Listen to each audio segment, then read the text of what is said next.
Bienvenue à tous sur le Brap Show en partenariat avec MGT Design. Pour les demandes de kit déco 200% perso, c'est @mgtdesign-mx sur Instagram. Et depuis 2025, il y a aussi, je le répète à chaque fois, les tenues MGT Design, tenues de motocross. Donc encore une fois, vous avez vous avez plusieurs choix de tenues déjà sublimes. Et si vous voulez créer votre propre tenue, vous pouvez passer par eux. Et c'est sur Instagram à nouveau, @mgtdesign-racewear. Merci évidemment à MGT Design qui nous apporte Mr. Brap, le consultant régulier du Brap Show. Et encore une fois, qui va nous amener des opinions, je suis sûr, croustillantes sur les neurones de Jordan Smith. Et on va parler évidemment d'Anaheim 2, épisode 24. C'est parti avec enfin les favoris au championnat en 250 et en 450 qui entrent dans le cercle des vainqueurs. Jet Lawrence et Hayden Deegan qui ont attendu jusqu'au troisième round tous les deux pour gagner. Ouais, exactement. C'est ce par quoi j'allais commencer aussi. C'est qu'on a les deux favoris, les deux qu'on attendait le plus là dans leurs catégories respectives, qui, ça y est, sont à la place à laquelle on les attendait. Et ouais, donc c'est à croire qu'ils se sont coordonnés. Moi, je pense qu'ils sont tellement potes, Hayden Deegan et Jet Lawrence, qu'ils se sont dit, vas-y, viens, on attend jusqu'à la troisième épreuve pour gagner, histoire de faire parler un peu les gens. Exactement. Il paraît qu'ils ont passé la nuit à l'hôtel aussi ensemble. Ils avaient une chambre très proche. Ah ouais, non, c'est ça. Non, mais comme on raconte de la merde un peu, c'est un podcast fait par des amateurs, tu vois, donc faut bien raconter des conneries de temps en temps quand même. Ah, c'est mieux comme ça, j'ai envie de dire. Sinon, c'est pas drôle. on va pas mentir, on n'est pas à la pointe de l'information non plus. Ah, c'est ça. Bon, est-ce que quelqu'un d'autre va gagner des courses ou ça y est, c'est fini, c'est Jet Lawrence et Hayden Deegan jusqu'à la fin là? Non, pas jusqu'à la fin. Ils sont capables du meilleur comme du pire, les deux, je pense. plus Deegan, je dirais que Jet. Mais bon, Jet nous a quand même montré avec sa première épreuve qu'il est capable de faire des petites erreurs et que cette année, comme l'année dernière aussi, quoi, s'il part dernier, s'il fait une petite chute ou des petites bêtises comme ça, il ne gagne pas non plus. Ouais. Et Ken Roczen, plaque rouge sur la Suzuki, première fois depuis 2016. 10 ans, il disait que 2016, t'es sûr? C'est pas 2014? Parce qu'il me semblait qu'il disait non, 2015 du coup. 2014, il était sur la KT. Ouais. Et du coup, 2015, il a peut-être eu de la plaque rouge sur la Suzuki, mais 2015 en Supercross, il me semble qu'il avait un peu galéré. Parce que j'ai vu plein de trucs avec écrit 10 ans que Suzuki n'avait pas eu la plaque rouge.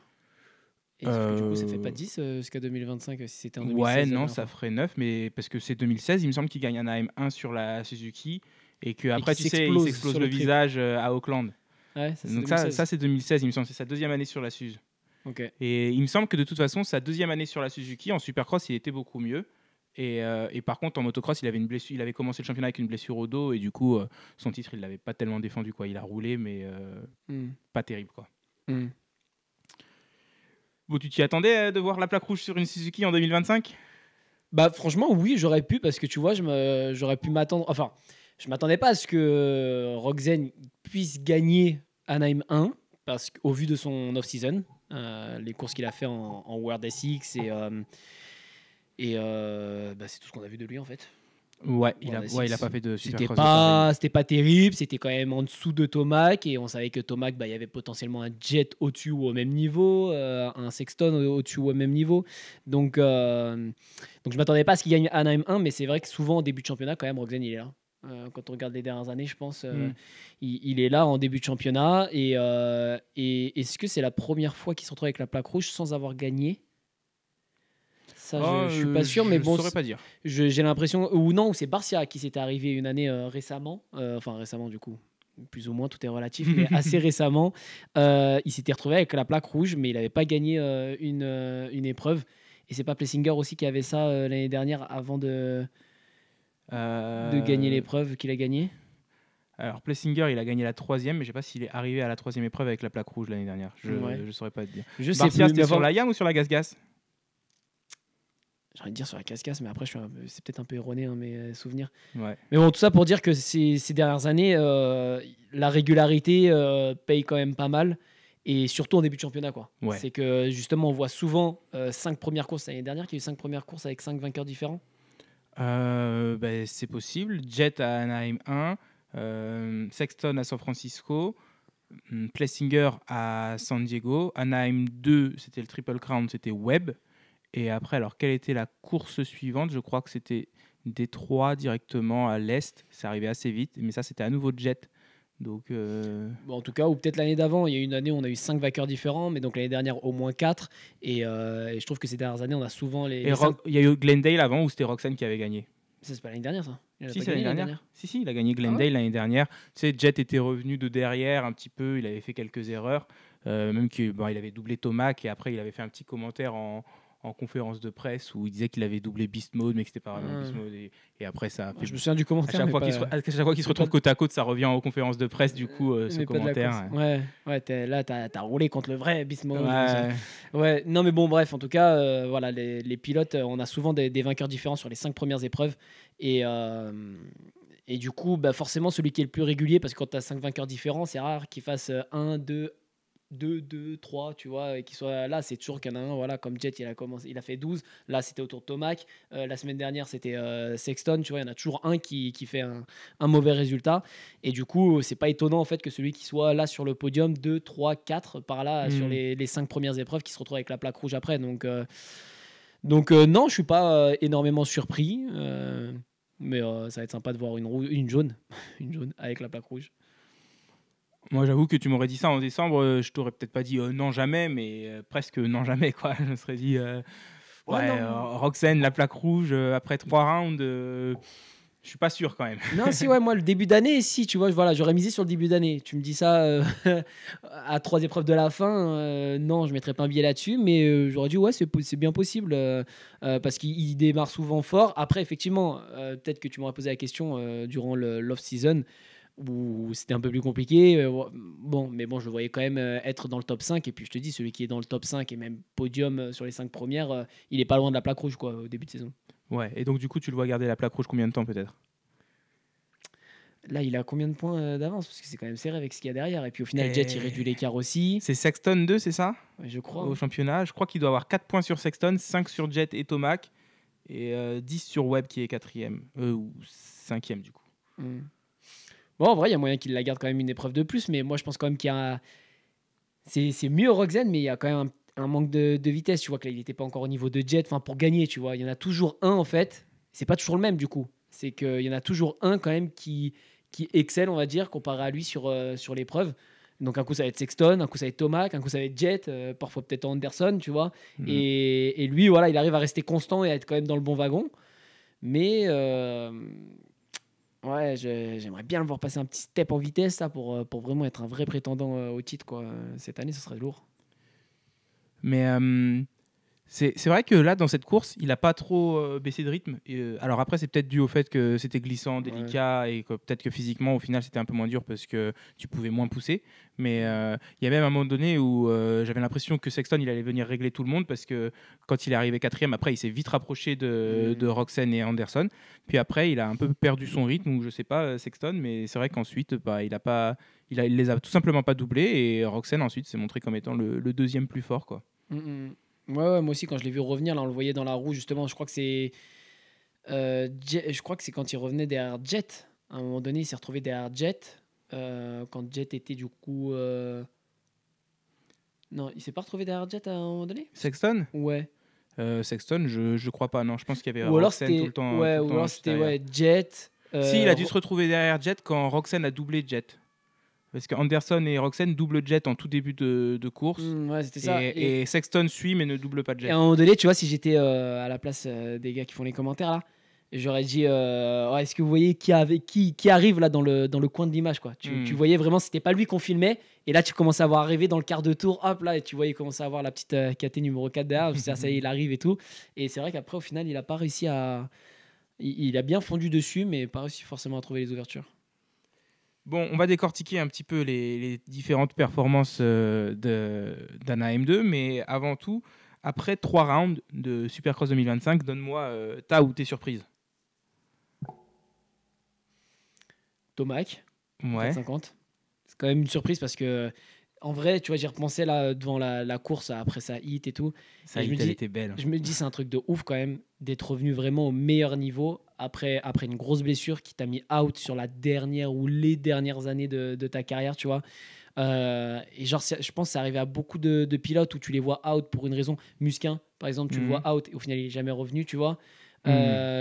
Stewart, out. Alors, pas forcément pour les mêmes raisons, mais tu t'attends à ce qu'il revienne et au final, c'est dur de revenir au plus haut niveau. Quoi. Tu vois, ça se fait pas comme ça quand tu as été longtemps et que tu as perdu le fil, que tu as fait ça pendant des années. Quand tu es jeune encore, voilà, tu as été out. Voilà, un Faulkner, par exemple, encore jeune, il est out chaque année. Il arrive à revenir et puis peut-être qu'à la fin, au final, voilà, il est jeune et du coup, ça lui manque finalement de pas faire. Sauf que quand tu as un Thomas qui a fait quand même des saisons et des saisons, bah, là, de toute façon, on le disait, c'est sa 11e saison d'affilée avec des victoires. En Supercross. En 450. En 450. Donc tu vois que le mec, il les a enchaînés, les saisons. Et donc quand tu arrives à 11 saisons, enfin du coup, ça faisait 9, 10, que tu te fais une grosse blessure comme ça, que tu es out pendant un long moment, presque une demi-année, quoi. Revenir et au meilleur niveau pendant que tu vois les autres jeunes, justement, où tu sais qu'ils sont en pleine ascension. Que, enfin voilà, Jet, la courbe, elle monte, elle peut ralentir un peu, mais elle monte. Et à part grosse blessure ou quoi, il n'y a pas de raison que ça rechute une moto qui marche mal. Ouais, oui, mais voilà, mais enfin, peut-être l'année prochaine, elle remarchera et voilà, c'est pas le gars qui est devenu moins bon, tu vois. Donc ça en met un coup au moral et c'est super dur. C'est vrai que là, tu le vois, il est au meilleur niveau. C'est vrai que tu regardes, là, j'ai regardé un de ses tours chrono et c'était du coup, pas cette semaine, pas le week-end dernier, mais le week-end d'avant, à San Diego. La sauce qu'il met quoi, dans les virages, encore la force qu'il met, c'est ouf. Même dans les lignes droites, les bols là.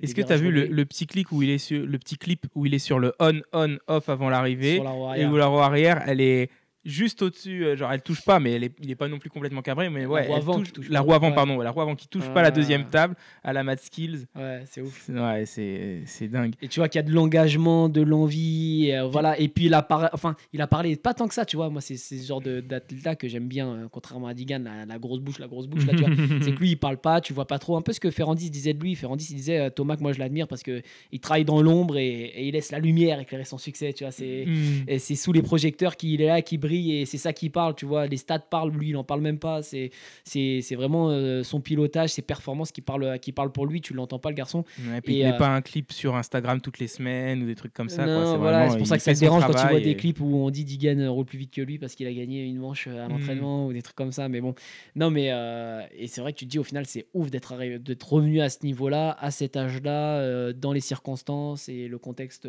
qu'on connaît pour lui au niveau des blessures, etc. Quoi. C'est vrai que même pendant sa hit race, là au début, donc il part devant et tu vois tout de suite la réaccélération dans les virages et tout, le contraste de style entre Tomac par rapport à Sexton et Jet, c'est fou quoi. Tu vois tout de suite l'agressivité, mais c'est vrai que comment il mettait de l'angle sur les sauts et tout. Et puis t'as limite jamais vu ça de Tomac. Ouais, quoi. et puis il a vraiment un style à lui, je trouve, sur les sauts. Justement, quand il fait les scrubs, je sais pas, il y a le corps un peu sur le côté, avec l'arrière vachement haut et tout. Tu vois, pas un gros scrub, mais vraiment à lui. Mais il fait beaucoup repiquer la moto, ouais. sans la mettre très à plat, voilà, il a fait beaucoup repiquer. Il est un petit repiquer. peu sur le côté quand même de la moto et tout. Il a vraiment son style à lui.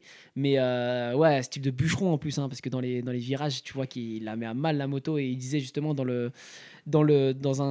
podcast avec Gypsy Tail là, il parlait des 450, de la puissance des 450, je sais pas si tu l'as entendu là. Ouais, et puis il disait les 450 d'origine, ça n'a pas assez de puissance. Ouais, c'est pas assez puissant.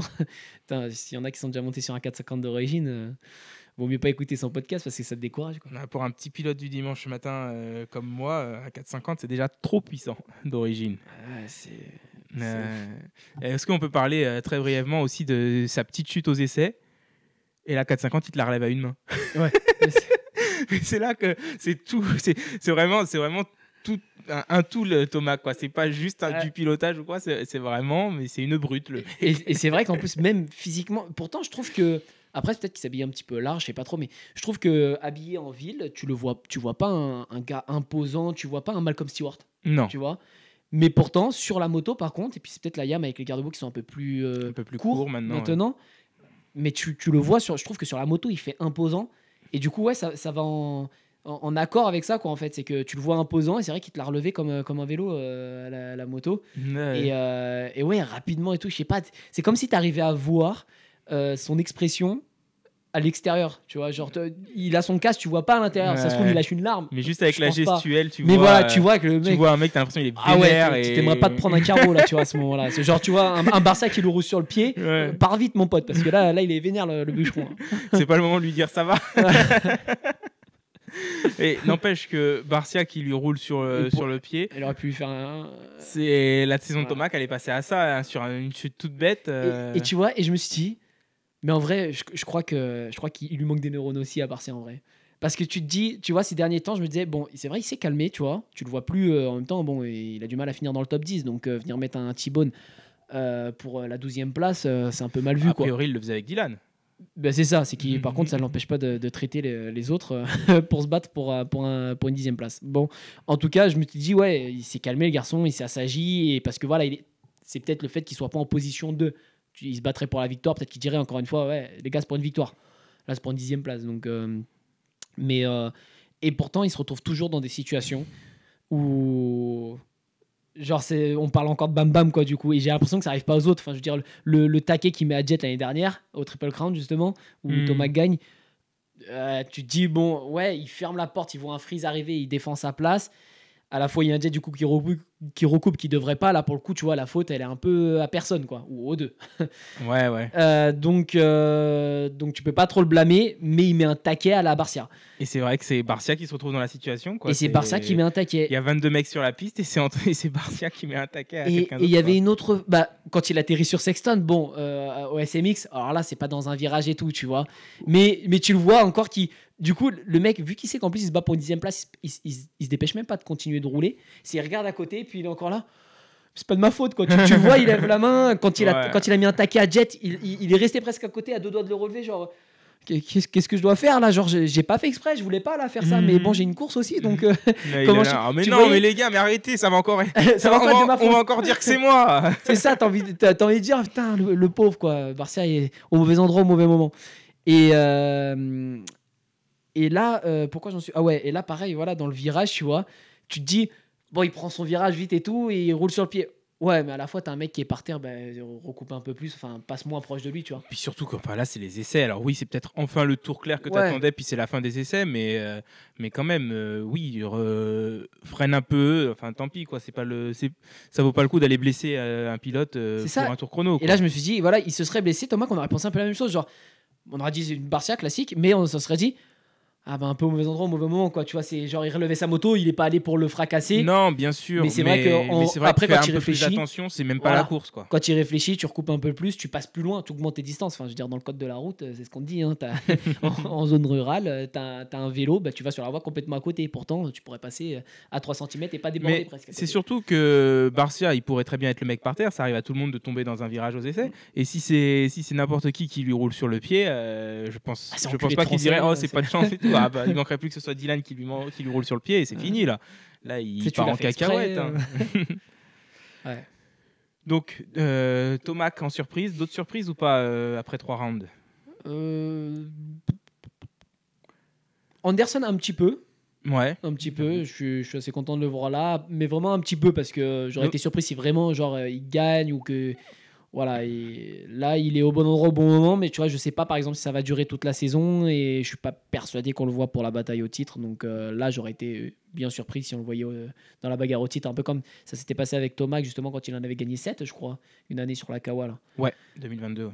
Donc là ça m'aurait surpris, tu vois, je pense pas qu'il en gagne 7 cette année. Déjà, s'il en gagne une ou deux, je pense que ce serait pas mal. Mais voilà, assez bonne surprise parce que c'est vrai que je le voyais un peu. C'est dommage pour San Diego où il était malade et où il a rien montré, quoi, parce que sinon, sur 3 épreuves, il fait partie. Enfin, lui et Roxane sont les seuls à avoir eu 2 podiums. Et il pourrait être beaucoup plus près de la plaque rouge, quoi, s'il avait pu mieux sauver les meubles à San Diego. Mais c'est vrai que c'est un début de saison encore solide aussi pour Anderson. Ouais. Et à part moi, mes surprises viennent plus de la catégorie 250. J'ai noté Julien Baumer. Ouais. C'est vrai que j'attendais pas à cette vitesse et c'est même pas de la vitesse au coup d'éclat, juste aux essais. C'est pas il va très vite puis il fait des erreurs, il tombe. C'est que non, c'est très vite et très solide sur les 3 podiums depuis le début. Alors c'est vrai que la difficulté, le niveau en fait, c'est vite baissé un peu sur la côte ouest, dans le sens où on a perdu quand même des prétendants assez vite. Mais ouais, Julien Baumer, pour moi, c'est une surprise. Et Joe Shimoda aussi, c'est une surprise. Et en fait, j'ai envie de dire que c'est une surprise parce qu'avec 2 doigts cassés, il fait ce que je m'attendais à ce qu'il fasse sans problème.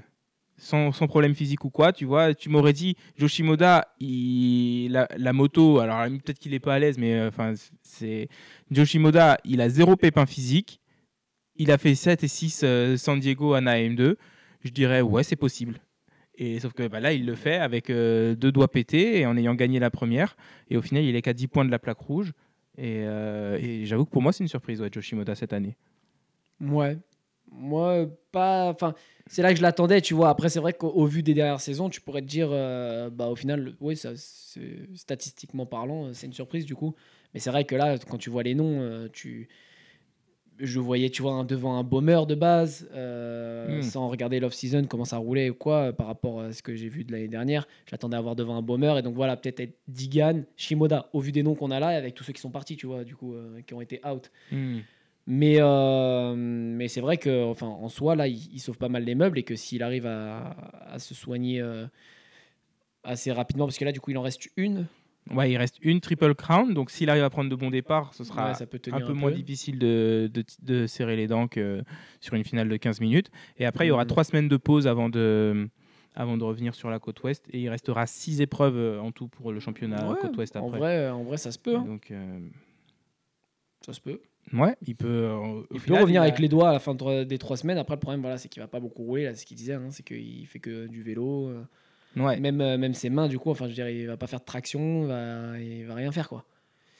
Donc, traction, ouais, je sais pas, peut-être qu'il peut faire quelque chose quand même pour travailler. De ce qu'il disait, il mettait pas de charge sur les mains, justement, parce que, voilà, même si tu serres comme ça, tu vois. Enfin, après, tout dépend. Il nous a pas montré les radios, hein, mais tout dépend un peu de comment c'est cassé ou voilà. Docteur Brap veut voir les radios. Non, pas docteur, mais c'est vrai que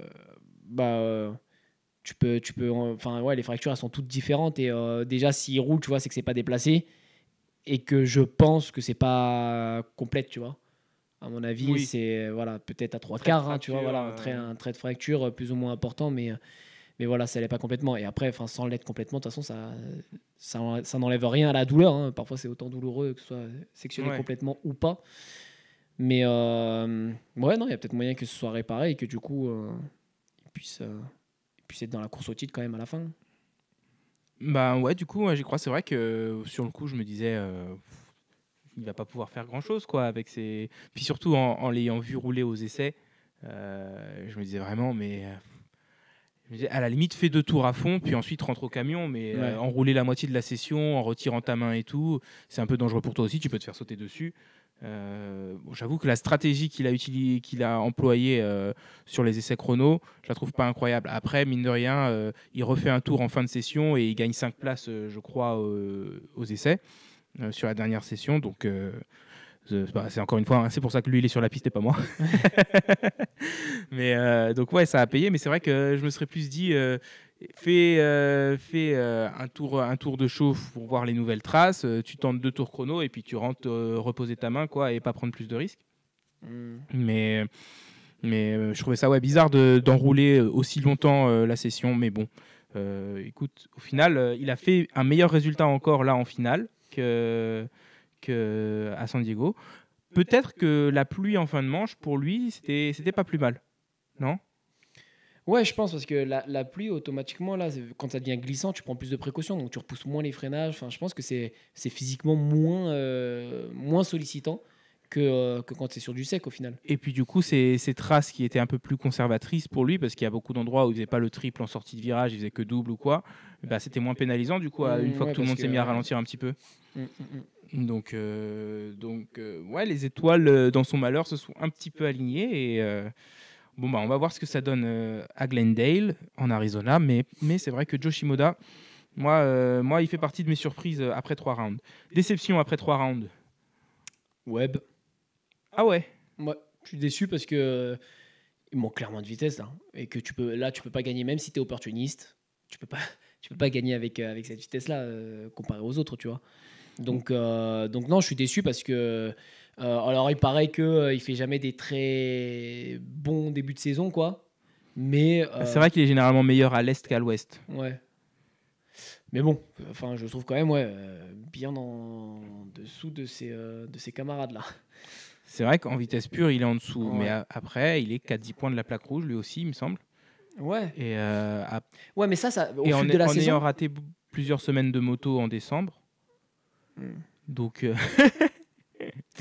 Mais Mr. ça, Rap, ça au il ne fil de croit la. pas aux semaines de moto ratées, c'est pas un facteur. Non, mais au fil de la saison, ça se lisse en fait. Ceux qui sont pas loin de la plaque rouge. Enfin, c'est pareil, l'année dernière, tu as un Plessinger qui l'a à un moment donné la plaque rouge. Ouais. Tu as plein de gars qui sont pas loin parce qu'il y a la régularité et qu'il y en a un qui a toujours qui utilise déjà son joker ou qui contre-performe. Et du coup, quand les écarts ne se lient pas sur les 5 premières épreuves, quand au début, celui qui fait premier et celui qui fait dixième, l'écart, il est important, tu vois, au championnat du coup. Mhm. C'est que tu as un écart de 10 positions, Ouais, 9 ouais. quoi, tu vois. Quand tu es à la mi-championnat ou vers la fin du championnat, qu'il y a déjà des écarts qui se sont créés, au final, si tu fais dixième, tu marques beaucoup moins de points, mais peut-être que tu avais 15 points d'avance sur le mec qui est derrière toi. Et donc, au final, ça a réduit l'écart, mais tu gardes ta position. Donc, tu ne droppes pas de 8 positions, de 9 positions, tu vois, quand tu contre-performes. Que là, au début de saison, si, c'est ce qui se passe. Donc, c'est pour ça un Jet qui contre-performe à la première, il a eu un gap à récupérer, mais qui se récupère en plus très rapidement. Donc voilà, au fil de la saison, arrivé à la mi-saison, c'est pas pour rien qu'à chaque fois on dit à Daytona, déjà, ça se bataille entre deux, ça se joue entre deux, quoi. Et celui qui a la plaque rouge à Daytona, le plus souvent, c'est celui qui l'emporte même à la fin. C'est parce qu'il y a déjà voilà, des écarts. Alors après, il y a souvent, quand même, on arrive à Daytona où les deux premiers sont dans un mouchoir de poche au niveau des points. Mais ouais, le début du championnat, t'es pas loin. Et du coup, qu'il soit pas loin, mais même pas premier, tu vois, avec cette vitesse-là, moi je pense qu'au fur et à mesure où justement les jokers vont moins coûter aussi à lui, mais surtout à ses camarades qui, en vitesse pure, finissent devant lui. Et donc, au final, ils utilisent des jokers à chaque fois qu'ils finissent derrière. Voilà, un Jet qui fait 12e, Webb, il en profite, il est sur le podium. Lui, il est toujours par là, tu vois, il est pas loin du podium. Et quand il y a l'opportunité de le prendre, il le prend. Mais sauf que Jet, il va pas faire 12e 10 fois dans la saison, quoi. Hélas. Ouais. Hélas, quand tu es fan de Tomac comme moi et que tu es à fond derrière Eli, quoi. Ouais, c'est pareil, on avait un Tomac revenir sur lui, là, le déposer. Il essaye d'aller chercher des intérieurs pour lui faire peur et essayer de reprendre sa position. Mais en fait, essaye de prendre sa roue et de gagner un peu en vitesse, quoi. Mais dans les virages, il est à l'arrêt, en vrai. Enfin, je sais, les gars, je suis désolé, je suis un peu dimanche matin, je dis quoi, il est à l'arrêt alors que peut-être qu'il le prendra 8 fois plus vite que moi. Mais Non, mais voilà, c'est vrai qu'il a toujours ce pilotage où il on est se là. bloque en bas du virage, Ouais. il vire serré et il ressort, quoi. Voilà. Il n'y a pas énormément de fluidité dans son Mais sauf pilotage. que je trouve que justement, quand tu le vois derrière un Tomac, tu vois la différence. Ouais. Quoi, tu vois l'écart qui se crée juste avec ses virages. Parce qu'après, oui, dans les sauts, il essaie quand même de les amortir, de rester bas. C'est pas là que la différence se fait. Mais au sol, dans les virages, c'est chaud, je trouve. D'autres déceptions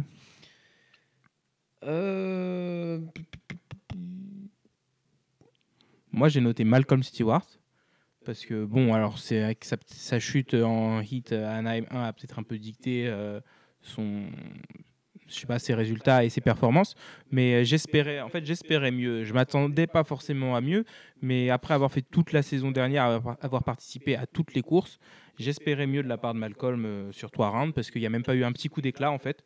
Je m'attendais pas forcément à quelque chose de très régulier ou quoi, mais on sait que Malcolm, quand il est à l'aise, il peut avoir la vitesse pour alors battre à la régulière Tomac, Jet et Sexton. Non, je ne pense pas, mais il a quand même la régularité pour être dans le wagon juste derrière, quoi. Pas la régularité, il a le potentiel en vitesse pour être dans le wagon juste derrière. Et pour l'instant, que ce soit en hit ou aux essais, il a été pas trop mal, mais il n'y a pas encore eu de coup d'éclat, quoi, de Malcolm depuis le début de la saison. Donc j'avoue que moi j'espérais un petit peu. Ouais, moi, Malcolm, je suis un peu déçu du personnage, dans le sens où je pense qu'avec un peu plus de hargne et d'envie, il aurait pu faire quelque chose quand même dans ce sport. Enfin, quelque chose, je m'entends, quelque chose de plus successful. Ouais. Ouais, parce que, je pense qu'il y a du potentiel. Et je trouve qu'en fait, il se contente un peu. Voilà, il est content d'être là, de faire ce sport. Il aime ça, tu vois. Et il est content de gagner sa vie avec ça. Et il avait déjà dit, tu vois, il dit si j'arrêtais là, je serais content de ce que j'ai accompli, de ce que je fais et tout. Ouais. Ah, ok. Moi, je croyais qu'il voulait quand même gagner une course 450. Quoi. Non, il disait que jusqu'à maintenant, il était fier de la carrière qu'il avait eue, quoi. Mais du coup, voilà, c'est ce qui m'a fait, je pense, peut-être penser qu'il en veut pas plus que ça, tu vois. Bah, c'est sûr que s'il est déjà satisfait de ce qu'il a, il ira pas battre des mecs qui ont gagné des titres et n'en sont pas satisfaits, quoi. Bah oui. Il arrive à un Donc, moment donné- et je trouve ça Parfois- dommage parce qu'effectivement, j'aurais aimé le voir quand même devant et j'aurais bien vu comme un mec justement qui se bat pour des victoires, quoi. Bah surtout que, par moment, il nous a laissé supposer qu'il avait le potentiel quand même. Et c'est vrai que parfois, t'entends les commentateurs dire bon, bah là, ça va être une bataille de qui le veut le plus, quoi. Qui veut la victoire le plus. Et bon, bah, si lui, il est déjà satisfait à peu près de ce qu'il a fait, c'est sûr que ça va être très compliqué d'aller battre des Tomac, Jet, Webb et Chase, évidemment. Ouais. En autre déception, moi j'ai noté Dylan Ferrandis. Mais alors Dylan Ferrandis, Moi, je suis mitigé. Anaheim 1, je suis déçu par lui parce que mauvais choix d'essayer de doubler Brice par l'extérieur en LCQ. Et bon, la chute en hit, c'est malheureux, mais ça arrive. Et après, à San Diego, il a fait quoi? Il a fait 9, c'est ça? Il a fait dans le top 10, je crois, à San Diego. Ouais, 9 Donc, ou 10, j'allais dire pas dans le trop top mal. 10. En plus, avec un 10 sur 10 sur la manœuvre sur le triple. Et là, Anaheim 2, j'ai même pas en fait noté j'ai même pas regardé le résultat. Mais là, je suis déçu pour lui, pour le coup, parce que il a rien fait. Il prend son virage correctement. Il n'était pas censé plus défendre la position que ça parce que Plessinger était quand même assez loin derrière. Et je sais pas si Plessinger essaye de le doubler ou juste se rate et lui fonce dedans. Mais voilà, il accroche sa moto dans celle de Dylan et c'est dommage. Alors oui, si Dylan avait pris un meilleur départ comme il a su le faire dans certaines manches cette année, il ne se serait pas retrouvé dans cette position, bien sûr. Mais bon, c'est quand même la faute à pas de chance pour lui dans cette course. Et ça nous a encore privé de ce qu'il était capable de faire. Surtout que j'ai entendu dire qu'il était que une seconde derrière le meilleur temps de Jet en finale. Ouais, ce mais qui est il pas était trop mal. loin. Il était pas loin. Et il me semble que c'est en finale justement que les commentateurs là, ils en ont parlé. Ils ont dit, hey, regardez Diane Ferrandis. Tu vois, ils en ont fait un mot parce qu'effectivement, il était pas loin. Il était dans le wagon, pas trop loin là au départ, et il tenait le rythme au départ. Et moi, je l'ai vu dans le coin de l'œil là. Je remarque que les premiers tours, je regarde quand Ferrandis est dans le wagon où on le voit un peu à la caméra. Je fais les yeux rivés sur lui et pas trop sur la tête justement. Je suis quand même encore très derrière lui, tu vois. Et je voyais là avec Plessinger qui sautait dans son intérieur et tout. Et dans ma tête, je me suis dit, ferme peut-être un peu les portes. Et dans un autre, je me suis dit, il doit savoir que c'est Plessinger derrière et que Plessinger, il n'aura jamais le foot dans les bolos de paille, tu vois. Ouais, c'est pas le style du personnage. Voilà, donc il se permettait de se concentrer, je pense, plus sur le mec qui avait devant pour essayer d'aller plus vite et de doubler celui qui avait devant plutôt que de défendre sa position. Et là, ouais, il se trouve qu'il allait dans l'intérieur, Plessinger. Et c'est dommage parce que oui, je trouve qu'il roulait très bien.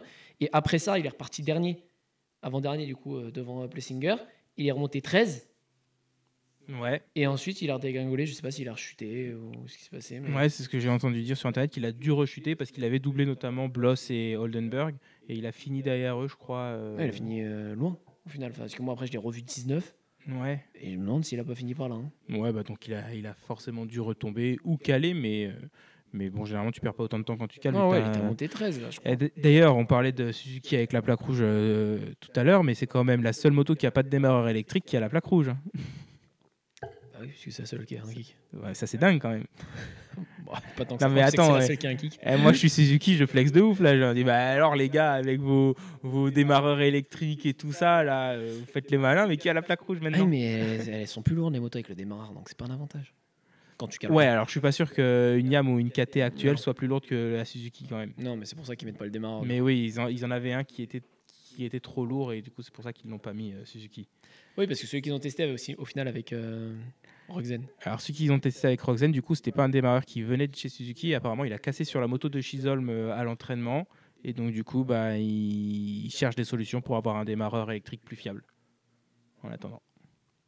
Ok. Et enfin, Chisholm d'ailleurs, il a pris une belle cabane. Oui, j'ai vu ça sur Instagram, devant Ferrandis. J'ai vu ça, ouais.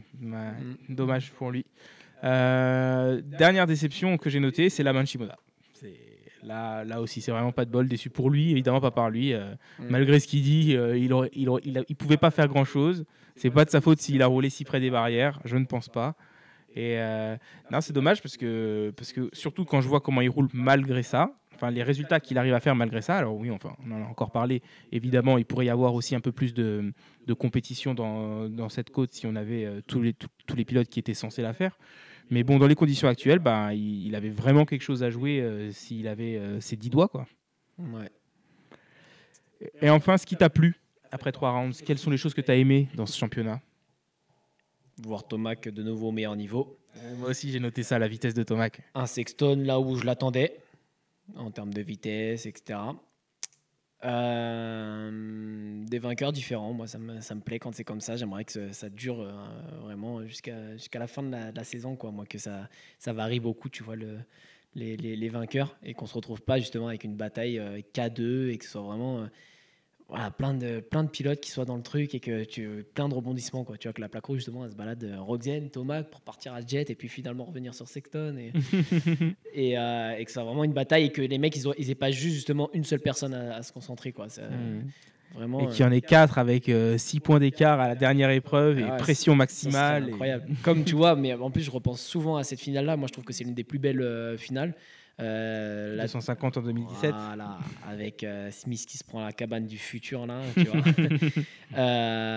Osborne qui part, qui tombe, voilà, allez la voir celle-ci, allez la regarder cette course parce qu'ils sont 3 à 1 point, il y en a 2 à égalité de points, je crois, avec la plaque rouge, ils sont 2 avec la plaque rouge et c'était Osborne qui était derrière à qui il manquait 1 point. Ouais, ça devait être ça. Je crois que c'était Savacci et Smith égalité de points, Osborne derrière. Et c'est au final celui qui gagne à la fin qui part en dernier. Enfin voilà. Alors non, Savacci, il était aussi derrière Smith parce qu'il n'y avait que Smith avec la plaque rouge, il me semble. Ah ouais. Pendant la course, ouais. Il me semble pas que la moto de Savacci, quand elle s'est fait sortir par Osborne, elle est la plaque rouge. Ou alors du coup, ça faisait 1 point d'avance pour Smith et égalité de points entre les deux autres, quoi. Oui, parce qu'en plus, de toute façon, à la place à laquelle il termine, il doit y avoir qu'un point de différence entre Savacci et Osborne. Ouais, c'est possible. Et quoique, je sais pas s'il finit juste derrière Osborne en vrai, hein, avec le taquet qui se prend, Savacci. Je crois que malgré ça, si. Ah ouais, ok. Je suis pas sûr, mais. Bon, et puis je trouve qu'en plus, du coup, il y a plein de messages de motivation à faire passer dans cette course, tu vois, genre de jamais abandonner, enfin, tu vois, les classiques comme ça, et que. Ouais, c'est à la fin du bal qu'on paye les musiciens, comme dirait DV, tu vois. Là, c'est vraiment à la toute fin du bal, quoi. Dans le dernier, enfin, au saut d'arrivée, quoi, qu'on le paye. Donc, non, franchement, elle est incroyable cette course. Et ouais, j'aimerais bien qu'on se retrouve avec 3-4 mecs vraiment ce sont un peu. Bah, je dois me soucier de celui qui est de devant. Ouais, mais attention, t'as Thomas qui revient derrière, tu vois. Enfin, ça serait incroyable. Ouais, bah moi, dans ce qui m'a plu, donc effectivement, il y a la vitesse de Tomac et il y a les terrains. J'ai trouvé. Donc, tu vois, le terrain, ce week-end, je l'ai trouvé très stylé. La semaine dernière, j'ai dit que je l'aimais un petit peu moins et je reste de cette opinion, même s'il n'était pas nul. Et Anaheim 1, je l'ai trouvé qui était cool aussi, avec cet enchaînement assez long et assez raide qu'il y avait le long des tribunes. Et donc ouais, les terrains sont cool et moins redondants, moins fades que ce qu'on a pu avoir il y a quelques années. Et je pense que, tu vois, quand le jeu Monster Energy Supercross 2025 va sortir en avril, le Anaheim 2, ça va être une piste, si elle est bien faite, c'est un terrain sur lequel je vais beaucoup rouler, à mon avis. Ok. Bon, si on parlait maintenant un petit peu de cette rivalité Baumer-Digan. Ah ouais, parce je que sais pas si là, j'ai liké son reel à Baumer, mais ça se taquine sur les réseaux, là, ça se taquine sur le terrain. Tu vois, au final, je crois que Baumer, il est en train de rentrer dans la catégorie des athlètes que j'apprécie parce que de base, justement, tu vois, il vient là, il vient et c'est un bosseur et il vient. Et il vient. Et il vient pour venir, tu vois, et qu'en plus il vient et non, sérieusement, il envoie du steak, quoi, tu vois, et tu vois qu'il a bossé et il vient pour en découdre. Ouais, et t'as vu le petit clip qu'ils ont extrait sur Instagram, ça avait été extrait de lui sur le Pulp MX Show qui dit que il a dû vivre avec les pitreries de Digan depuis qu'il a 6 ans et que c'est rien de nouveau pour lui. Ouais, non, j'ai pas. Alors si, j'ai écouté, il n'était pas présent, il était en call. Ouais, c'est ça, ouais. Si, j'ai entendu. Alors j'ai pas compris le pitrerie parce que j'ai pas ce niveau d'English, mais. Ouais, ça pourrait se traduire comme ça, le antics, mais j'ai compris que voilà, qu'il avait l'habitude, qu'il s'y attendait, qu'il était préparé pour, qu'il était complètement préparé pour. Et du coup, t'as vu aussi les petites vidéos de Digan qui l'enquiquine aux essais en fait à San Diego. Ouais, sur le saut. C'est vrai que j'avais pas vu. Mais ça, par contre, je trouve que c'est limite. C'est limite quand même dans le sens où il reste. T'es en l'air et tu lui fais un signe, tu vois. Ok, t'es dans ta ligne, tu fais un signe. mais il reste devant ensuite, tu vois. Il Mhm. reste devant, il a sauté le triple alors que lui, il n'est pas sur un tour. Baumer, il est sur son tour. Et tu vois, ça, je trouve ça limite. Que après tu lui C'est fasses un presque signe, anti-sportif. un rupteur, tu vois, à la limite, si tu veux. Tu vois, que tu cries, ah, comme ça, là, tu vois, allez, allez, allez, tu vois, tu fais Ça, ça. Mister Brap, il le ferait, ça. Pour rentrer dans sa tête, pourquoi pas, mais je trouve que dans le gros enchaînement, il se retourne, il lâche la main, et que ensuite dans le virage d'ensuite, il soit encore devant, qu'il passe le triple devant. Ça, je trouve ça moyen parce qu'il y a Baumer qui arrive avec une différence de vitesse et enfin, ça peut être compliqué à jauger, tu vois.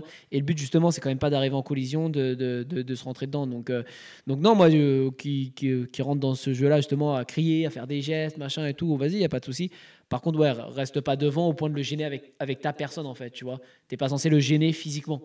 En fait. En fait, ça te dérange pas qu'il essaye de le déconcentrer. Ouais, de rentrer dans mais sa par tête. contre, qu'il le bloque sur la piste. Voilà, c'est ça. Que du coup, ou tu te qu'il le mettes par dérange exemple sur dans la piste, bonne c'est pas bien. ornière pour le forcer à en prendre une autre qui serait moins rapide. Ça, c'est antisportif, tu vois. Laisse-le prendre ses traces. Par contre, voilà, c'est comme le public. Bah, tu as le public qui peut être là en train de lui dire ouh, comme ça, tu vois, pour le décourager. Quand tu étais au basket, au lancer franc, tu entends le public qui crie pour te déconcentrer. Ça, d'accord, tu vois, te déconcentrer en faisant des gestes, genre en disant mais qu'est-ce qu'il fait lui, machin, pour te sortir un peu, rentrer dans ta tête. D'accord, tu vois. Le trash talking, moi, j'ai pas de problème avec ça, tu vois. Ah, sur le podium, ça te dérange un peu en mais cross quand même. non, tu vois, c'est la façon dont Webb le fait, je trouve qu'il le fait très bien. Hmm. C'est qu'il vient et il met des épices dans ton plat quand même, tu vois. Il vient et il te met un panneau red plate, mon pote. Ça va aller. Tu vois, juste ça. C'est pas, ouais, je suis venu là pour les dégommer, je les ai tous dégommés, ils ont rien à dire. Voilà. Enfin, tu vois, il n'y a pas autant d'arrogance en fait. C'est juste, voilà, je joue sur le truc, je rentre un peu dans ta tête, je trash talk, mais pas pour te. Moi, une fois, j'ai fait justement sur le terrain de basket, je suis allé voir le mec, je lui ai dit, bon, celui-là, tu sais qu'il faut que tu le mettes, hein, ce lancer franc, parce que si tu le mets pas, tu perds. Tu vois, juste ça, mais je suis pas allé lui dire, ouais, tu sais que t'es nul, je suis meilleur que toi, mon pote. Hein. Tu vois, je suis pas allé parler comme ça. Non, juste ça, juste lui rappeler l'enjeu de ce qu'il allait faire là. Et il l'a mis ou pas? Il l'a mis. Et il a répondu ou ouais, pas? à la fin, du coup, quand on s'est serré la main, elle a dit, bon, bah, pareil, enfin, je sais plus ce qu'il m'a dit, mais il m'a fait un commentaire sur le fait qu'il l'avait marqué, quoi, et que ça servait à rien de parler ou un truc dans le style. Non, c'était bon enfant, tu vois. J'ai dit, ouais, bien joué, t'as assuré, t'as été bon. Mais voilà, tu vois, rentrer dedans comme ça, il n'y a pas de souci. Par contre, y aller pour dire, ouais, t'es nul, tu vas rater, grosse merde. non, tu vois. Donc bon, il va pas jusque-là, Digan. Mais je trouve que parfois, c'est un peu limite. Et là, par exemple, rester sur la piste, sur presque la main, la trajectoire principale, je trouve ça un peu moyen. Voilà. Ouais, bah, je suis complètement d'accord avec toi. Même en fait, aller déconcentrer aux essais, c'est. Moi, tu vois, autant le blabla sur les réseaux ou sur le podium, ça me dérange pas. Autant ouais, les comportements un peu antisportifs sur le terrain, ça me dérange plus. Pareil, par contre, si c'est en manche, qui fait des rupteurs, qui essaie de déconcentrer et tout, pourquoi pas, mais enfin, tu vois, faut aussi qu'ils se rendent compte et il va falloir que les autres aussi se rendent compte que deux peuvent jouer à ce jeu. Et que bah, s'il décide de déranger les autres pendant les essais, bah, les autres peuvent le déranger aussi pendant les essais. Moi, c'est ce que j'attends. Il va enfin, tu vois, il peut pas gagner à ce petit jeu-là parce que s'il se fait suffisamment d'ennemis, si lui il est en train d'essayer d'emmerder 3 personnes aux essais et qu'il y en a 3 qui veulent juste l'emmerder lui parce que entre eux, par contre, il y a zéro souci, ils se respectent tous. Un jour, ça va le pénaliser, quoi. Donc, je vois pas trop. Puis ouais, je vois pas trop l'intérêt. Enfin si, je sais, c'est mental. Voilà, c'est pour peut-être un petit peu essayer de l'agacer. Il roulera peut-être moins bien agacé et tout ça, quoi, et rentrer dans sa tête. Mais ouais, comme tu dis, t'as pas besoin de te mettre devant lui et de lui faire foirer un tour pour rentrer dans sa tête non plus, quoi. Et bah, dans cette rivalité, on parle un petit peu du dépassement en hit ou? Ouais, bah ouais, on peut en parler. Ah, moi j'aurais été Baumer, j'aurais quand même plus freiné, tu vois, quand tu connais le garçon justement, tu vois, là moi j'aurais freiné plus, surtout qu'il jette le coup d'œil, tu vois. Au début, moi quand en direct, je l'ai pas vu jeter son coup d'œil sur le dernier saut, et en ralenti, on voit en fait qu'il jette un coup d'œil, donc il l'a vu se positionner dans l'intérieur, tu vois, il avait anticipé, et moi je l'aurais anticipé plus que ça, quoi. J'aurais vraiment freiné. Baumer, il fait un peu tout ce qu'il peut pour éviter la collision, non, mais il a pas trop anticipé le petit glissé de roue arrière qui vient taper sa roue avant, quoi. Ouais, mais c'est trop tard parce que c'est une fois qu'il est à son niveau et que là, du coup, tu le vois remonter le plus possible proche des bottes de paille, tu vois. Alors qu'au départ, il monte tout droit. Alors tu vois qu'il accélère pas de fou comme s'il prenait son virage tout seul, mais il arrive avec beaucoup de vitesse. Alors qu'en vrai, c'est directement, même dès que tu atterris sur les freins tout de suite là. Comme ça, lui, justement, tu le surprends. Peut-être qu'il va monter très haut parce qu'il pensait te bloquer tout là-haut. Et tu le recoupes. Et tu vois, et je pense qu'au départ, je sais même pas comment Digan il peut penser que potentiellement il l'aurait recoupé, mais tu vois, il regarde vers la gauche dans un premier temps. Ouais. Et moi, je pense qu'il regarde, est-ce qu'il m'a recoupé, tu vois. Et en fait, il est resté tout là-haut et visiblement, il est même tombé, quoi. Puisqu'il a regardé ensuite sur le trip. Mais, ou peut-être qu'il a senti la roue de Baumer toucher sa roue arrière à lui et qu'il pensait qu'il allait tomber sur l'autre côté et que c'est pour ça qu'il regarde à gauche. Tu vas pas regarder derrière si tu tombes, quoi. Non, Digan pensait que Baumer tombait sur son côté gauche à lui, en fait, et donc du coup, il se tourne à gauche pour regarder. Peut-être, je sais pas, mais... moi, je suis Baumer, justement, tu vois. Là, ça me rappelle une bataille de Dungey et Villopoto, en quelle année, je sais plus, et ça ressouillait les gars que de ça. Et même, justement, ça allait chercher, mais presque, ça s'arrêtait dans le virage, tu vois. C'était pas avec Josh Hill? Non. Là, moi, celle que j'ai, c'est Dungey, Villopoto. Et même Dungey, à un moment donné, il recoupe un poil de fesse de la roue arrière de Villopoto juste avant un triple. Et même là où il recoupe, en réalité, tu as l'intérieur du virage qui est là, la botte de paille, là, du centre. Il recoupe et en vrai, il est là. Et il passe vraiment juste à côté avant d'arriver sur le triple. Et après, même, ça faisait encore donc triple, épingle à droite, whoops. Sur les whoops, Dungey était en KT du coup. Ouais, Dungey le reprend, même il se laisse un peu passer, Villopoto, et beaucoup d'allers-retours comme ça entre les deux. Et c'est Dungey qui la gagne celle-là du coup, non? Ouais, je sais plus. Par contre, ça doit être Minneapolis 2014. S'il y en a qui veulent regarder, ça devrait être ça normalement. Je sais plus, mais en tout cas, et tu vois Dungey qui justement, il le voit là. Ok, je m'arrête à l'entrée du virage, monte. Et dès que t'es monté, boum, soupape en recoupant, tu vois. Et là, Baumer. Tu vois que tardivement, il dit « Ok, je suis battu ». Mais non, je suis battu avant, il est dans l'intérieur. Par contre, je peux essayer de recouper, repartir plus bas que lui, tu vois, parce que surtout que c'est Digan. On sait qu'il va aller chercher jusqu'en haut de la botte de paille pour te laisser aucune place et que si tu tombes, tu tombes. Hein. Fallait pas être là. Mais et voilà. Après, c'est pareil, c'est que les choses arrivent vite. Hein. C'est facile à dire du canapé et surtout en arrière. En regardant en arrière, je te dis, moi sur le coup, j'avais même pas vu jeter le coup d'œil.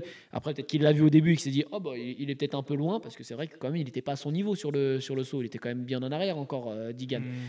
Et du coup, je pense qu'il a hésité entre les deux. J'ai vu qu'il va se positionner à l'intérieur, mais à la fois il est loin. Du coup, je pense qu'il y a eu le temps de réflexion où il se laisse un peu en roue libre monter. Et après, il est là, je laisse. Et puis, sauf qu'il est monté bien haut avec le petit coup de frein dans la roue avant, quoi. Ouais.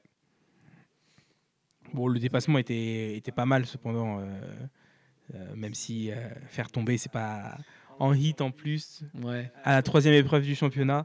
Ouais. Disons que je trouve que c'est du pilotage agressif qui arrive un petit peu tôt, encore une fois, pour Digan. Tu vois, il se fait un ennemi pour rien. Ouais. C'est peut-être un peu trop tôt. Tu vois, tu fais ça à l'avant-dernière, à la dernière, parce qu'il te manque des points en finale, je comprends. Mais que tu ailles faire tomber juste pour lui dire regarde-les mes pitreries, limite. Bon. Mais écoute, pour nous, c'est divertissant. Hein. Ouais, et puis ce que j'aime bien, c'est que Baumer, justement, il va pas se laisser faire. Donc j'espère qu'il va quand même garder ce petit cran de vitesse. Enfin, là, il avait un cran de vitesse en moins, Baumer, ce week-end. Donc j'espère qu'il n'y en aura pas, qu'on aura les deux vraiment au même niveau et que voilà, ça s'arsouille comme ça. Et là, on va avoir de la bataille comme en hit, là, Smith contre Digan l'année dernière ou l'année d'avant, ça. Ouais, l'année d'avant. Où ça se recoupe, ça vient se mettre des petits taquets, ça finit par terre même. Je vois bien un truc comme ça entre les deux s'ils arrivent à avoir la même vitesse. Hein. Ouais, ce serait pas mal. Smith, il nous a fait du Smith, hein. Ouais.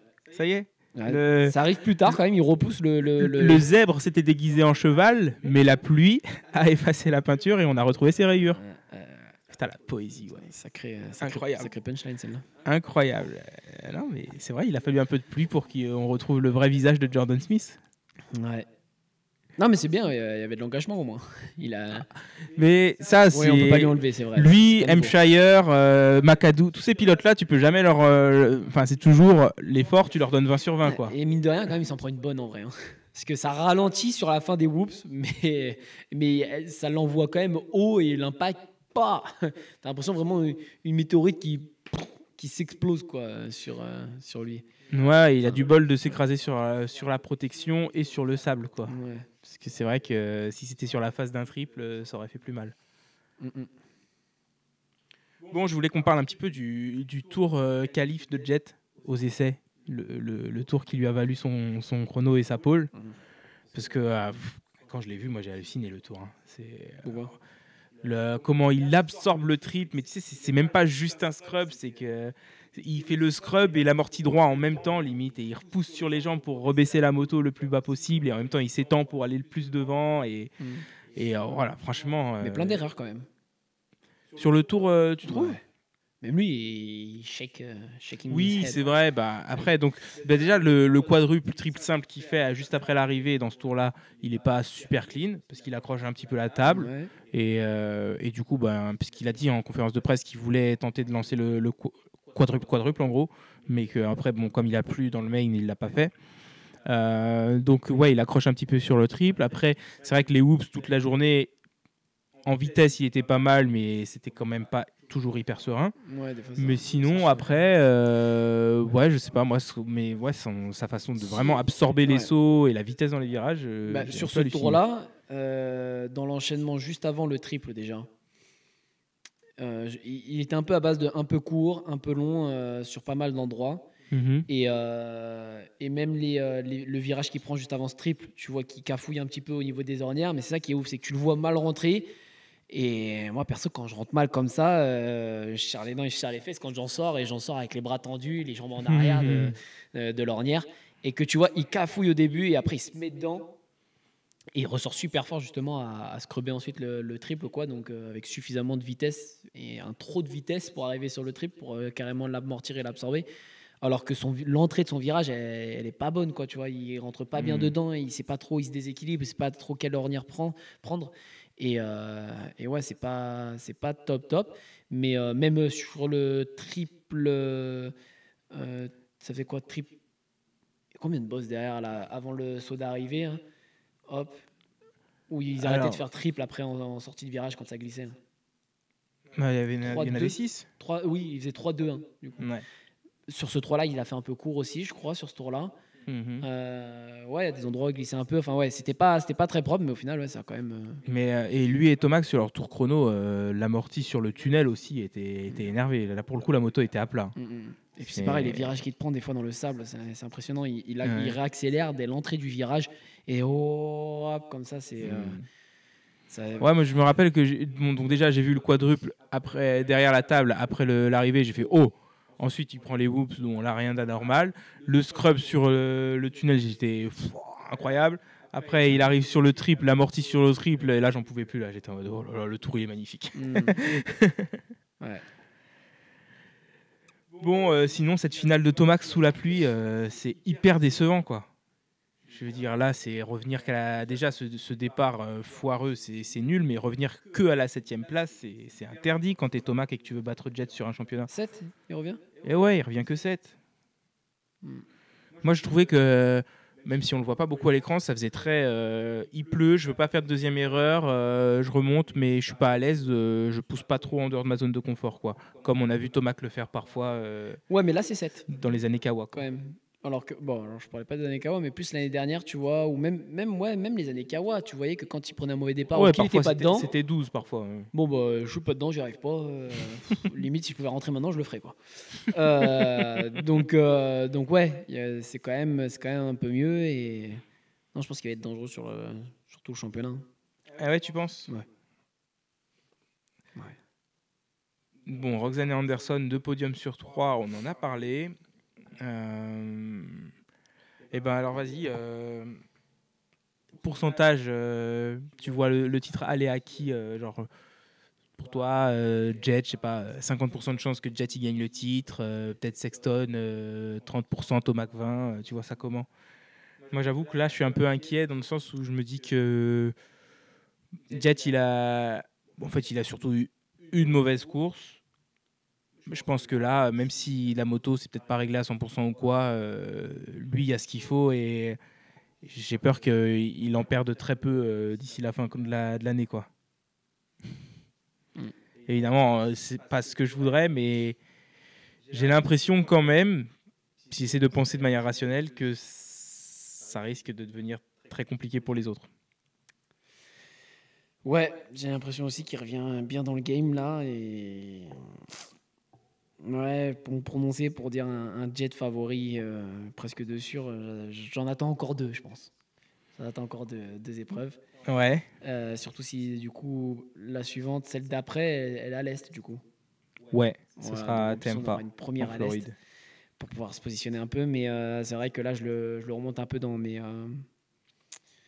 prétendants, quoi. Enfin, il y Mhm. était dans les prétendants au titre, mais c'est vrai que je le mettais pas spécialement favori, tu vois. Et oui, c'est vrai que déjà, bah, c'est dans l'épisode précédent où tu as dit que tu le voyais pas dominer cette année. Ouais, non, je vois Ou pas c'était dans le dominer. premier Ouais, peut-être. ouais, c'est vrai que ça fait. Voilà, t'hésites un peu, mais Et maintenant, encore une fois, t'as un Sexton qui est parti loin et un Thomas qui est parti loin aussi. un Sexton qui est pas parti si loin que ça ce week-end. Alors oui, il est pas parti. Oui, mais il y a quand même un moment donné tu où il vois, remonte dessus et qu'il en est pas loin. Donc, tu vois, voilà. justement, ouais, il y a un moment où il reste plus de 15 minutes de course et Sexton est juste derrière Jet. Ouais, mais c'est pour Personne ça. entre Il y a des deux. moments où ça revient. Et il y Ça en a s'est un qui remonte répercuté. 1 et l'autre qui reste 4. Ouais, mais non, il a montré Après, qu'à un c'est moment un donné, terrain, c'est voilà. Et puis, une et soirée. puis on l'a vu aussi dans les Wolves parfois, voilà. Donc, enfin, ouais, non, je pense que Sexton, il a montré justement des moments où c'était pas mal, même dans ces conditions-là, tu vois. Alors que je trouve que l'année dernière, on l'a pas vu une fois égaler le niveau ou haut niveau pour concurrencer Jet, ne serait-ce que sur une fraction de temps sur la finale, tu vois. Que là, voilà, tu peux quand même prendre peut-être 2, 3, 5 minutes où il revient dessus, ou peut-être qu'il a des temps autour un peu plus rapides, même si voilà, c'est pas sur la majorité, etc. Donc tu vois. Après, là, tu sais qu'il y a des petits trucs juste à peaufiner. C'est si j'étais capable d'être aussi rapide ou plus rapide sur 5 minutes, qu'est-ce qui m'a manqué pour y être sur 10, 15, 20 et tu sais un peu sur quoi bosser, comment, dans quelle direction aller, que quand tu es toute la finale, t'as pas le chrono qui va avec, tu finis pas derrière, t'as rien qui est égal ou qui est meilleur que celui qui gagne. Tu dis oui, il y a du boulot et bah, c'est pas là que je vais gagner parce que pour gagner, il faut que j'ai tac tac tac plein de trucs et tous les week-ends plus ou moins, voilà, que je sois quand même un peu au-dessus. Donc non, moi je suis quand même assez confiant pour Sexton et ouais, ça. Je sais pas, je mettrais Sexton, Jet peut-être pas loin l'un de l'autre là dans des pourcentages, peut-être un 40, 42, Et donc tu les vois tous les deux plus favoris que Tomac quand même. un peu, Ok. un peu. Ouais. T'es complètement fou, mon gars.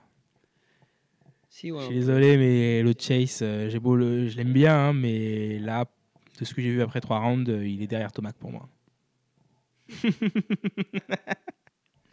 Je suis désolé, c'est la vérité. Pour tous les guignols là qui se demandent pourquoi on fait des podcasts et tout, ben, c'est pour garder des traces de ça. Ok. Voilà. Comme ça. Tu viens de qualifier nos spectateurs de guignols. En fait, c'est pas parce que en fait dans les spectateurs, on a des guignols. Enfin, pour citer un commentaire où on nous a dit les gars, ouais, avec votre expérience du haut niveau, très pertinent le podcast. Évidemment, c'était ironique. Ils pensaient pas. Donc sous-entendu, votre podcast il sert à rien. Voilà, c'est pour ces gens-là. Heureusement, les guignols, dans la communauté, dans ceux qui nous écoutent et ceux qui nous regardent, eh ben, il y en a très peu. Ou alors, il y en a qui ne se manifestent pas. Mais en tout cas, non, il y en a. Bon, après, ils ont le droit de nous détester et de rien dire, et du coup, c'est pas des guignols. Ouais, bah si, parce que dans ces cas-là, tu regardes pas. Quand tu vas, Non, mais quand pour tu nous vas regarder. pour nous détester, il faut voir au moins un épisode. Oui, mais quand tu vas regarder la vidéo et que tu vas mettre un commentaire désobligeant, désagréable comme ça, Oui, là, t'as t'es rien un à faire de ta guignol. vie. T'es un guignol. D'accord, Après, t'as par rien à contre, faire de ta que vie. tu n'apprécies pas notre contenu, qui ne t'intéresse pas, ou que. Enfin, ça, y a pas de souci. On peut pas plaire à tout le monde. Là, il n'y a pas de problème. C'est comme les décos. Ceux qui me disent ah ouais, moi, c'est pas trop de mon goût. Pas de souci. C'est normal. Après, moi, je suis suffisamment bon pour faire quelque chose à ton goût. Mais si là, ce que je suis en train de faire actuellement, ça ne te convient pas et tu trouves ça pas beau, les goûts et les couleurs, c'est à chacun. Il n'y a pas de souci. Par contre, aller le mettre, justement, ça sert à rien. Ça sert à rien. Donc voilà, t'es un guignol quand tu fais ça. Mais. Non, mais voilà, au moins on a une trace de ce qu'on peut dire et on peut revenir dessus et parier des Grecs aussi. Ça fait longtemps qu'on n'a pas parié un grec sur un truc là. Quoi, t'as faim?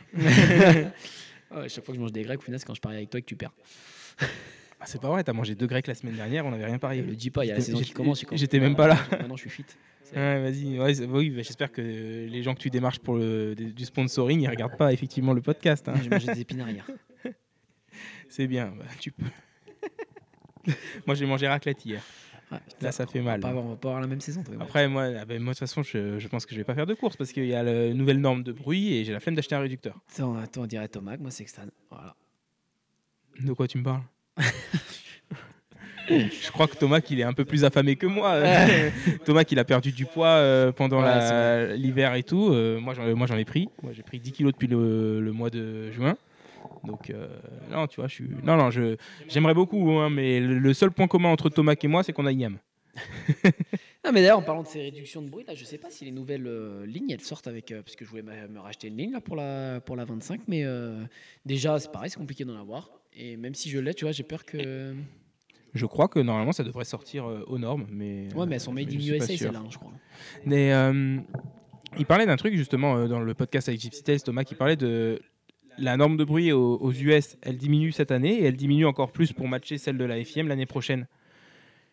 Et il mentionne très brièvement en fait le fait que quand tu diminues le bruit, c'est difficile d'avoir le même niveau de puissance dans la moto. Et c'est peut-être une bonne chose ça aussi, non, d'avoir au final alors enfin pour eux le haut niveau.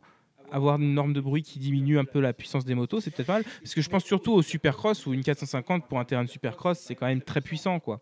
Ouais, mais dans les textes, là, il n'y a pas une norme, justement, une limite du nombre de chevaux qu'il y a dans la moto. Je crois que c'est que en centimètres cubes. Ouais, mais du coup, tu es limité quand même. Au bout d'un moment, enfin, quand tu n'as que cette place-là, tu as beau gratter les bords, au bout d'un moment, tu vas transpercer, quoi. Oui, mais tu vois, enfin, avec des améliorations technologiques et tout, ils arrivent toujours à gagner, grappiller un petit peu plus, tu vois. Enfin, c'était la limite, c'était déjà 450 cm3 il y a 15 ans, et il y a 15 ans, les 450 n'étaient pas aussi puissantes.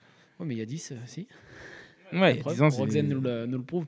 Enfin, tu sais, je sais pas si elles sont vraiment très, très, très différentes en termes de puissance, hein, les motos. Je pense qu'elles sont plus efficaces, tu vois. Ça ressort mieux en sortie de virage.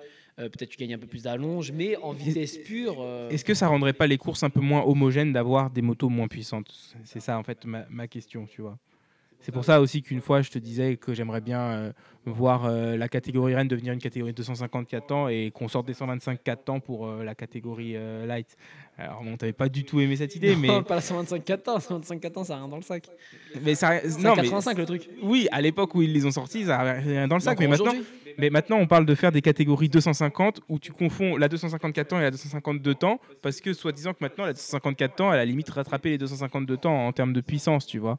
Donc c'est pour ça que je dis descendre. Alors peut-être qu'en vrai la solution ce serait 200-300, mais tu vois, pour avoir quelque chose où la moto pardonne moins et facilite moins la tâche du pilote de par sa puissance, et retrouver quelque chose où il y a peut-être plus d'écart de niveau comme au début des années 2000 et avant ça même. Ouais, mais je pense pas parce que tu vois, il y en a à qui ça convient bien la puissance. Thomas qui est fan d'avoir plein de puissance, mais un Ferrandi justement, je pense que lui son passage à 450, ce qui est difficile pour lui, je pense, c'est la gestion justement de cette puissance en fait sur un terrain de supercross. Que tu vois, et puis ils le disent souvent, c'est qu'il y a souvent des sauts à 250 où il faut juste mettre à fond. Tu te soucies pas du reste. Sauf qu'avec une 450, nulle part tu dois le mettre à fond, sinon enfin voilà, t'es pas assez précis. Tu peux aller trop loin comparé à ce que tu veux faire. Comme Prado aux essais Par exemple, sur le quadruple. tu vois. Et je pense que réellement, du coup, au final, d'avoir beaucoup de puissance, il faut savoir l'utiliser après quoi.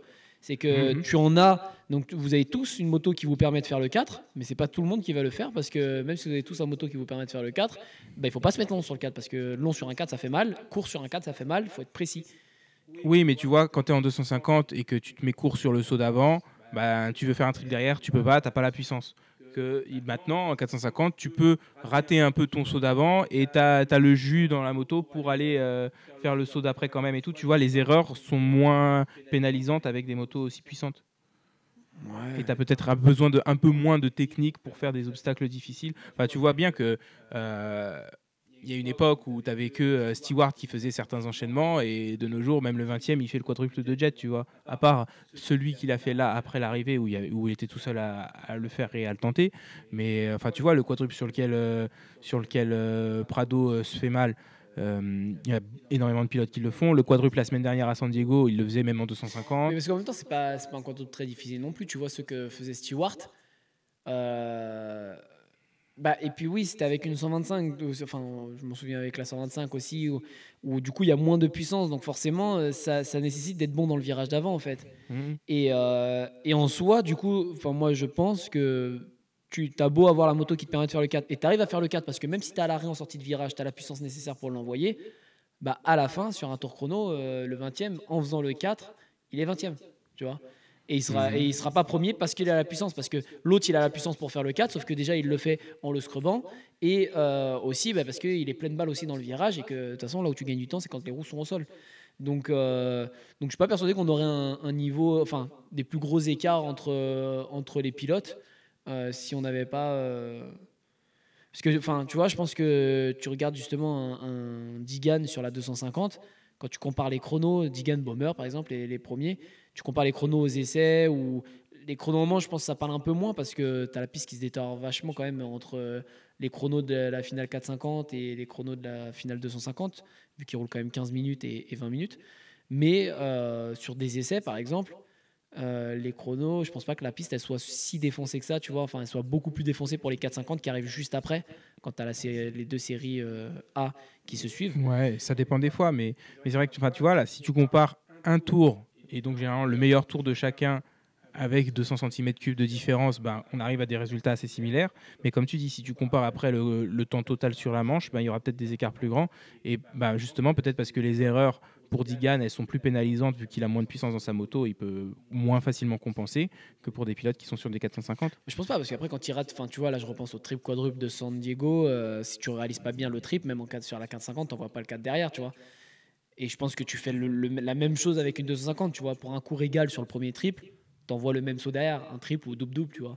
Je pense pas que les enchaînements, tu repartes vraiment de zéro à enrouler et faire que des petits doubles sur toute la longueur et que tu pourrais le ressortir un 3 avec la 450. Enfin, je sais pas. Et puis ça n'empêche que même si ouais, tu as la puissance nécessaire, je pense que c'est quand même pas tout le monde qui, s'il est à l'arrêt sur une bosse au milieu de l'enchaînement, il est capable de repartir en première et de te faire le triple, de t'envoyer le triple, tu vois. Donc, ouais, je sais pas. Si, Ok.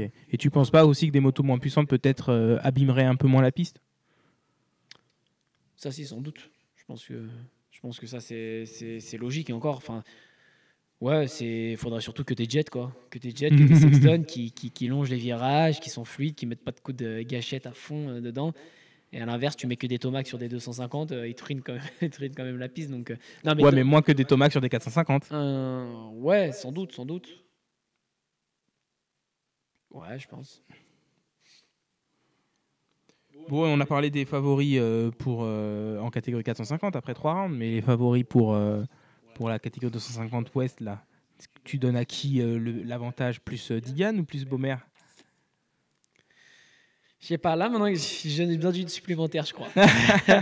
Pas de. Bon, tu vas me dire ça tous les Non, week-ends, pas de quoi. juste Enfin, une. toutes les semaines. Non, mais parce que Digan, savoir s'il est vraiment revenu dans le game ou si là il avait une piste qui matchait avec des conditions un peu glissantes, un bon. Il a dit que c'était la moto lui convenait pas les deux premières, et maintenant c'est bon, il a réglé sa moto, et là, bah, personne n'a rien pour lui. Un bon départ, tu vois, là il est parti devant. Il a failli se faire tamponner quand même. Là, j'aurais aimé que Baumer il aille plus fort encore. Là. Qu'il aille le mettre dans les bottes de paille dans le même virage. Au premier tour. Ouais. Ah, puis là, ça lui aurait coûté cher à Digan au premier tour. Il serait encore parti de derrière. Exactement. Et là, ça aurait été il aurait moins fait. Comme ça sur le podium, t'as vu la duck face qu'il faisait en attendant les questions de Jason Thomas. Non, mais... Il était là avec ses mains comme ça. Puis... Non, mais par contre, je l'avais déjà vu à. Ben, je t'avais dit, je crois que c'était San Diego ou Anaheim 1, je sais plus. Là, non, Anaheim 1, après là, il fait la pole. Aussi, ouais, il a coudé sur son guidon. Et ouais. Ouais, bon, bah, il y en a qui ont voulu faire une pause, quoi, qui se sont retirés. Ouais, j'attends d'en avoir une quand même pour voir un peu. Non, mais là, t'en as pas une de plus, il faut prendre une décision. Là, tu dis à qui entre les deux? En vrai, moi, je serais content que ça soit Baumer, tu vois. Non, c'est sûr. Ça lui ferait encore, lui remettre une petite gifle là, au petit mécheux là. Ça lui ferait pas de mal là. Les grandes gueules, moi j'attends que ça, qu'ils se prennent des petites gifles là comme ça. Et en même temps, d'un autre côté, j'ai envie que Digan continue de progresser et d'être de plus en plus fort pour que le jour où Thomas, Roxane et tout ça, ils partent de la catégorie 450, qu'on en ait quand même un de plus qui soit là pour titiller Jet, quoi. Ouais, et c'est là que tu vois, c'est comme ça que je me réconforte un peu dans ces dilemmes que j'ai aussi, dans qu'est-ce que j'ai envie. Si je dois choisir pour Digan, et je me réconforte en me disant c'est pas moi qui fais le choix de toute façon, je choisirais pas que je choisisse qu'il arrête de progresser ou qu'il progresse encore plus, c'est pas moi qui décide pour lui. Donc ouais, en vrai, je crois que si je jouais vraiment pas sur ce que j'ai envie, je mettrais peut-être un petit billet sur Digan quand même. Ouais, je pense aussi que déjà, on n'a pas encore vu Baumer prendre un mauvais départ et voir ce qu'il fait avec. Donc, c'est ça, et que quand il a été derrière Shimoda, il n'a pas dépassé Shimoda. Quand il a été derrière personne, enfin, il était juste derrière Davis. Il a passé Davis, voilà, mais il n'a pas su non plus s'envoler par rapport à Smith, à San Diego. Donc, ouais, c'est vrai qu'il n'y a pas eu une domination.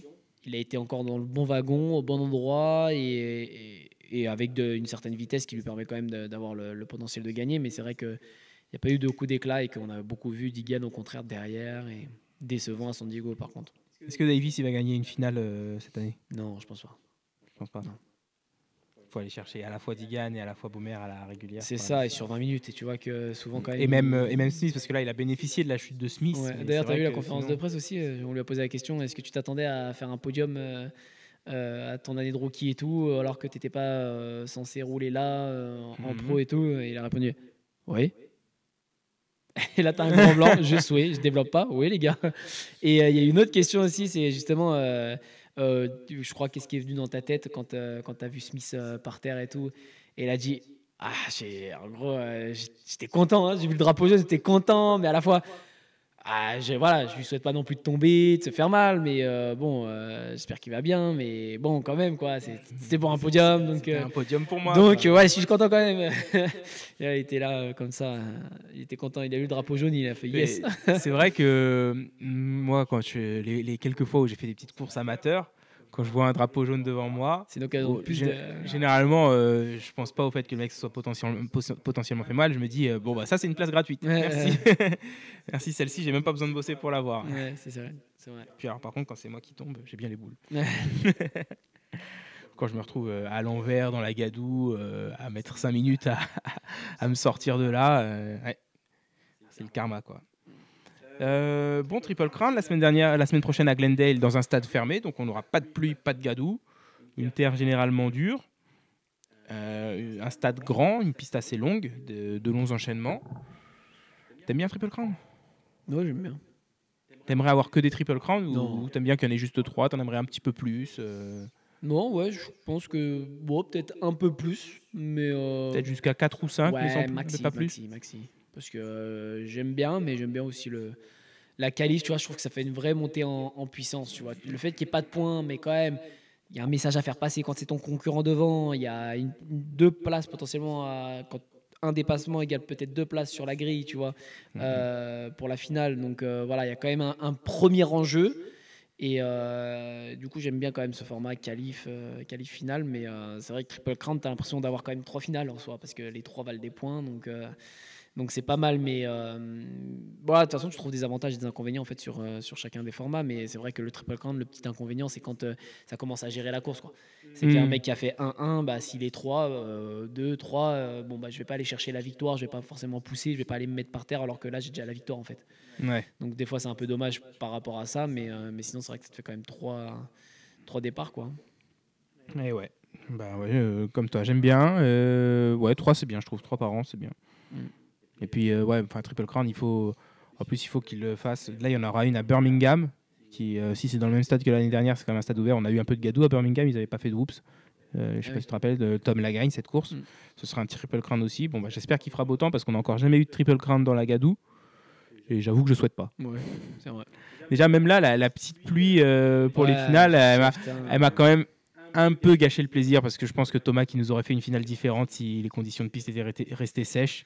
Ouais, et puis tu sentais quand même, je me suis fait la réflexion, je trouvais qu'il n'y avait pas d'intensité en fait. Ouais, bah oui, oui. Et puis je sais pas si les glissait. commentaires aussi rajoutaient ça ou quoi, en anglais en tout cas là.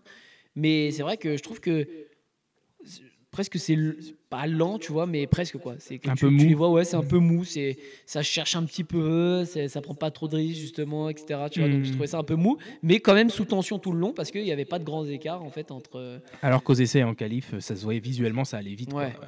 Vraiment. Ouais, là, il pouvait tout simplement pas pousser, quoi. C'était vite à la chute. Bon, on en a parlé un petit peu avant de commencer à enregistrer, mais Kawasaki qui ont annoncé qu'ils avaient entendu la communauté et qu'ils préparaient un 2 temps. T'es hypé pour le 2 temps de Kawasaki? Ouais, en vrai, ouais. Ça devrait être normalement un modèle 2026. Ils pensent pouvoir le sortir cette année, donc d'ici la fin du mois de décembre. Et c'est intéressant parce que si c'est une 125, tu vois, je me demande si on va. En vrai, il faudrait qu'ils se mettent à en faire ensuite pour les années futures aussi, tu vois, pour qu'on revoie des KO en fait en 125 derrière une grille de départ, quoi. Mm. C'est que là, j'en vois racheter voilà, pour se faire plaisir, ceux qui veulent justement se faire une Kawa. Enfin, ouais, c'est vrai que la 125 Kawa, enfin, j'ai mon pote qui s'en est refait une, tu vois, une ancienne avec les kits plastique freestyle, là, façon nouvelle, mais c'est un 125. Mhm. Donc, ouais, je pense qu'il y a quand même de la hype derrière cette moto. Mais là, tel qu'ils l'ont annoncé, je la voyais pas à revenir en compétition face au KT, au YAM, tu vois, Skvarna et Gaz en 125, en championnat de France, championnat d'Europe, championnat du monde, ou je ne sais quoi. Mais en vrai, du coup, je me dis, ça pourrait être sympa qu'elle revienne vraiment dans le game comme ça, quoi. Mais maintenant que tu en parles, je pense qu'en fait, ça doit être ça l'objectif, parce que c'est vrai que quand on a regardé la course, Stouff m'a dit, il y a que, mais je crois qu'elle a dû me dire ça la semaine dernière, parce qu'elle me dit, il y a que Anderson et Prado sur Kawa, en regardant la petite colonne à côté et les petites couleurs. Et c'est vrai qu'à une époque, il y avait beaucoup de pilotes privés en Kawa.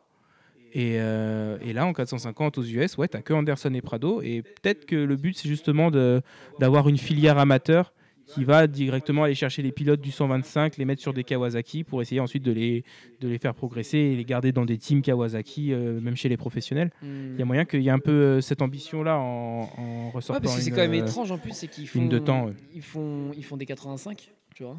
Ils font toujours des 85 Kawa? Ça, ouais. Ah ouais? Non. Je croyais qu'il y avait que Yam et KT encore. Oui, j'ai peut-être une connerie, mais je crois pas. Il me semble que. Et 65 aussi, Kawa? Il me semble. Voilà. Bon, s'il y en a qui savent dans les commentaires, dites-nous. Sinon, Mister Brap, il va regarder sur son téléphone. Et moi, je vais remplir. Et c'est vrai que moi, comme je te disais, du coup, avant qu'on commence à enregistrer, même moi, Kawasaki, faire un 2 temps, ça me dit bien parce que je me dis que déjà sur les 4 temps, ces derniers temps, ils étaient généralement les moins chers. Et donc je me dis que s'ils nous sortent une 125 qui va coûter moins cher encore que leur 4 temps et qui sera peut-être un peu moins cher à la sortie qu'une YAM ou qu'une KT, les motos elles commencent à être chères quand même. Et donc si financièrement ça permet d'avoir une moto à un prix plus intéressant, je me verrais limite redescendre en 125 sur une Kawa pour pouvoir me faire plaisir sans avoir à y laisser un bras, quoi. Du coup, tu as l'information ou pas? Ouais, il y a 85. Ok. Et 65 aussi ou pas? J'ai pas regardé les 65, mais Ok. s'ils font 85. Mais donc, il existe un 85 KX 2025, Ouais, quoi. tout à fait. Au prix Mais de 5000 € par là. Du coup, ils vont l'appeler comment, leur 125 ou 250, ou je sais pas exactement ce que sera la cylindrée. Je pense que Mais, si c'est une. Si c'est une 125, ils peuvent l'appeler 125 KX, effectivement. Oui, parce que d'ailleurs, ça c'est pareil, il faut le rappeler, les gars. Arrêtez Et sur TikTok, là, quand je mets 250 KX de 2020, 21, 22, 23, 24, 25, je crois que c'est depuis 2009, si je dis pas de bêtises. Depuis 2019, ils ont retiré le F. Depuis 2019, pardon.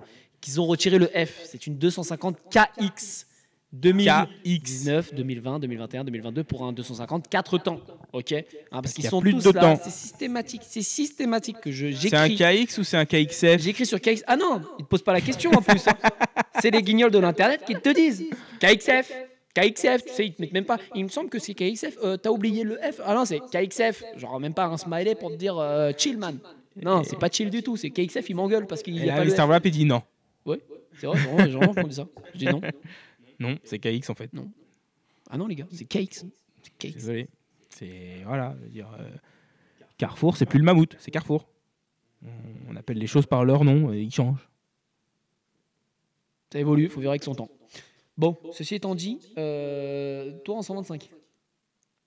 Mais si ça coûte vraiment, genre si je la paye 2000 balles de moins que ma 250 YZF, ma moto peut-être. Hein. Ah bah c'est une blague. Déjà, Pour se faire plaisir, commence quoi. par switcher sur une Honda.